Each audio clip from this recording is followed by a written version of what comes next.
Bonjour à tous. Aujourd'hui nous allons parler d'une nouvelle intitulée Le Cas. Il s'agit d'une nouvelle fantastique de Dino Buzzati, incluse dans le recueil auquel elle donne son nom, Le Cas, publié pour la première fois en Italie en 1966.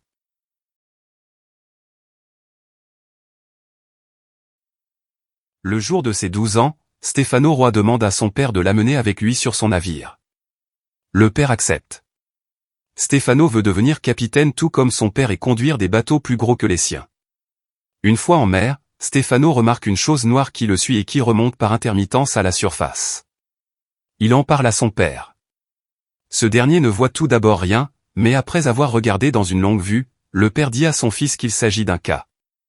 Il est question d'un squale qui choisit sa victime et qui la suit toute sa vie jusqu'à ce qu'il la dévore. Le cas n'est visible que de sa victime ou d'un membre de sa famille.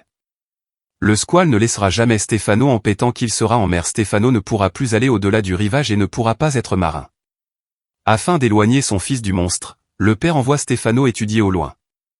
Cependant lors des vacances, Stefano revient chez son père. Il se rend à la jetée et se rend compte que le cas l'attend toujours. L'idée du cas qui le guette devient une obsession pour Stefano, même si celui-ci vit à des centaines de kilomètres du rivage. Stefano continue ses études, trouve un emploi bien payé et hérite de son père. Tout va pour le mieux dans la vie de Stefano, hormis le fait qu'il ne cesse de penser au squale. Stefano finit par revenir dans sa ville natale, retrouve sa mère et souhaite faire le même métier que son père. Il navigue, le squale le suivant sans trêve. Aucun compagnon à bord n'est capable de voir le cas. Les hommes lui disent que si un cas les suivait, alors l'un d'eux serait perdu. Stefano s'enrichit et devient propriétaire d'un cargo. Alors qu'il sait quel danger il court avec le cas, Stefano ne peut s'empêcher de passer beaucoup de temps en mer, obéissant à une obsession de l'abîme. Stefano devient vieux, riche, mais malheureux. Il décide de quitter son bateau et d'aller à la rencontre du cas dans une barque. Stefano souhaite le frapper avec un harpon, mais le squale lui révèle qu'il ne le pourchasse pas depuis toutes ces années.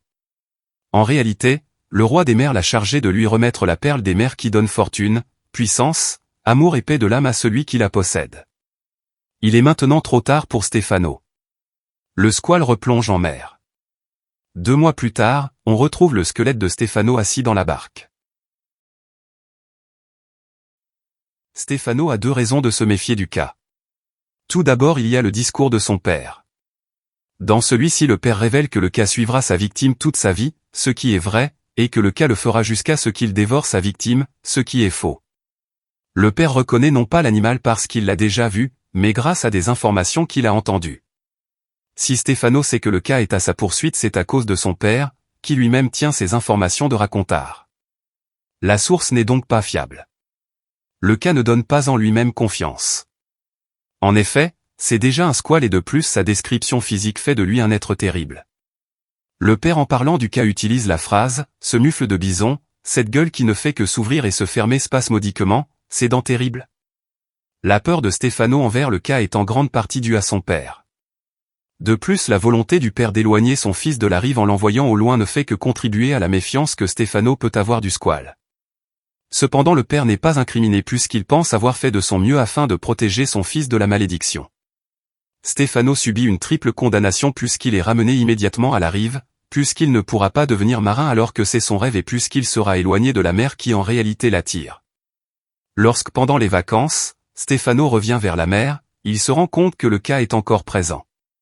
Il comprend alors que l'histoire de son père est vraie, alors qu'en réalité seule une partie est véridique. La seconde source provient des compagnons de navire de Stefano. Ceux-ci disent que le cas est une bête qui ne pardonne pas, et que si le cas les poursuit, cela signifie que l'un d'eux est perdu. Le second discours ne sert pas à grand-chose, puisque Stefano est persuadé que le cas lui veut du mal depuis le discours de son père quand il avait 12 ans. Cependant cela permet de faire comprendre au lecteur que cette histoire de cas ne provient pas seulement du père, mais aussi de différents marins. Ces nouvelles informations ne changent rien pour Stefano, mais changent quelque chose pour le lecteur. En effet, le lecteur se méfie encore plus du cas puisque l'information provient d'une source plus abondante.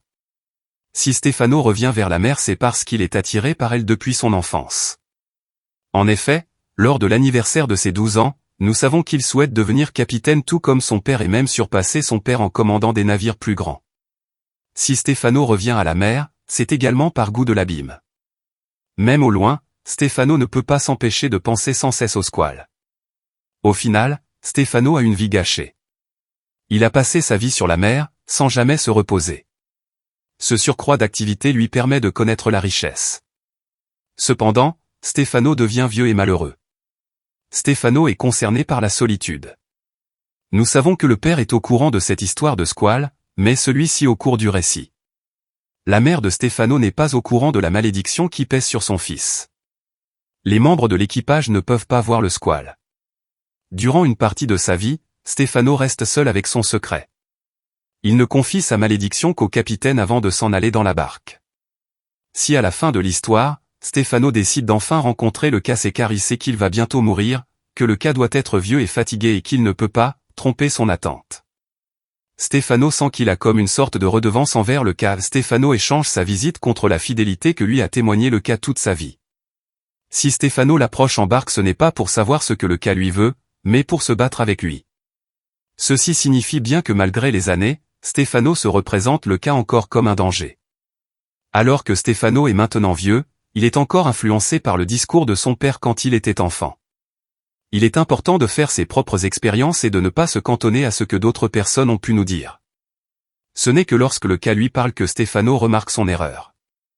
Depuis environ 50 ans, Stefano ne gâche pas seulement sa vie, mais aussi celle du cas puisque Stefano en fuyant, faisait en sorte que le cas le poursuive. La fin est énigmatique. Nous retrouvons Stefano à l'état de squelette dans une barque. Il ne semble pas que ce soit le cas qui l'ait tué.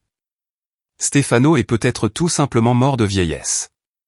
Ou alors il est décédé des suites du choc de la révélation.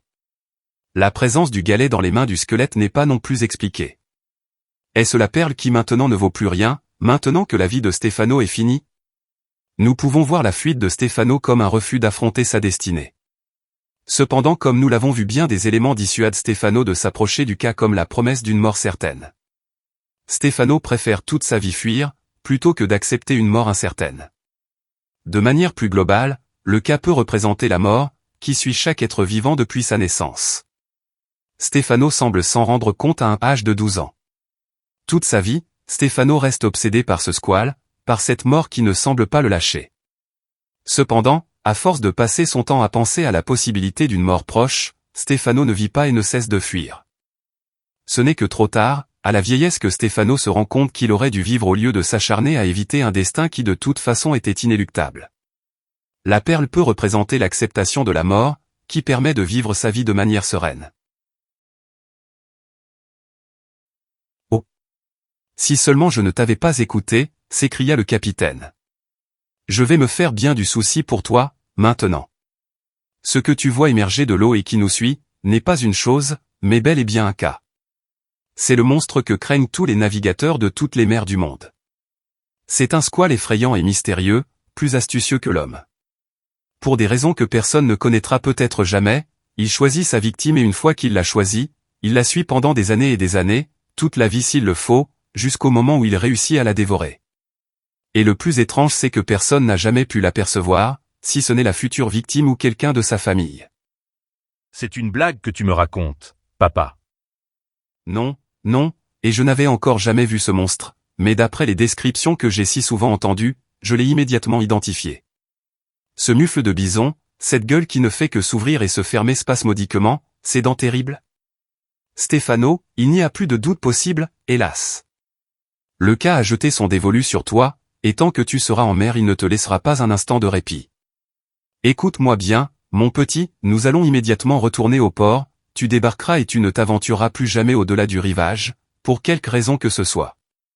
Tu dois me le promettre. Le métier de marin n'est pas fait pour toi, mon fils. Il faut te résigner. Bah. À terre aussi tu pourras faire fortune.